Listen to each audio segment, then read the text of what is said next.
நியூஸ்7 தமிழ் செய்தி எதிரொலியாக Chennai fashion bridge பிரதான சாலையில் பழுதடைந்திருந்த மழைநீரை அகற்றும் ராட்சத இயந்திரத்தை பழுது பார்க்கும் பணிகள் அதிகாரிகள் தொடங்கியுள்ளனர். இதுகுறித்து சென்னை மாநகராட்சியின் தனியார் ஒப்பந்ததாரருடன் நமது செய்தியாளர் ரஃபிக் நடத்திய கலந்துரையாடலை தற்போது பார்க்கலாம்.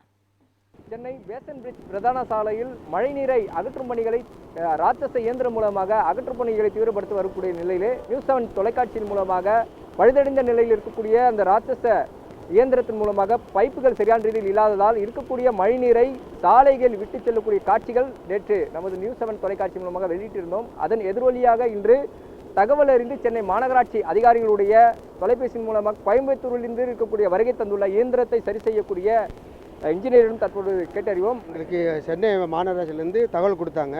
நேற்றுக்கு ஈவினிங்கில் எங்களுக்கு தகவல் கொடுத்தாங்க. கொடுத்ததுக்கப்புறம் உடனே நாங்கள் கோயம்புத்தூர்லேருந்து கிளம்பி சர்வீஸ் இன்ஜினியரும் சர்வீஸ் மேனேஜர் அண்டு ஜிஎம் லெவலில் நாங்கள் வந்து இந்த இயந்திரத்தை சரி பண்ணி இப்போ நாங்கள் இயக்கிக்கிட்டு இருக்கோம். இந்த மாதிரி பம்பு வந்து பழுது அடைஞ்சிருச்சு, நீங்கள் எனக்கு உடனடியாக சரி பண்ணி கொடுக்கணும் அப்படின்னு சொல்லி நேற்றுக்கு சாயங்காலம் சொன்னாங்க. நாங்கள் உடனே இமிடியேட்டில் நாங்கள் ரெடி பண்ணி கிளம்பி வந்துட்டோம். இப்போ நாங்கள் எல்லாமே சரி பண்ணியிருக்கிறோம். இன்னொரு அரை மணி நேரத்துக்குள்ளே நாங்கள் பம்பை ரன் பண்ணிடுவோம். மாநகராட்சியில் இருக்கக்கூடிய உயர் அதிகாரிகள் கவனத்தில் எடுத்துக்கொண்டு நியூஸ்7 தொலைக்காட்சியின் செய்தியின் எதிரொலியாக இன்று இருக்கக்கூடிய இந்த பணிகளை நிறுத்தி வைத்து இந்த பணிகளை தற்போது மறுபடியும் தொடங்க உள்ளனர். அது மட்டுமின்றி இருக்கக்கூடிய இந்த இயந்திரத்தை உடனடியாக சரி செய்வதற்காக கோயம்புத்தூரிலிருந்து தனிப்பட்ட முறையில் வரக்கூடிய இன்ஜினியர்ஸ்கள் மற்றும் அவருடைய குழுவினர் உடனடி நடவடிக்கைகளை மேற்கொள்ளப்படுவதாக தகவல்கள் தெரிவித்து வருகின்றனர் என்பது குறிப்பிடத்தக்கது.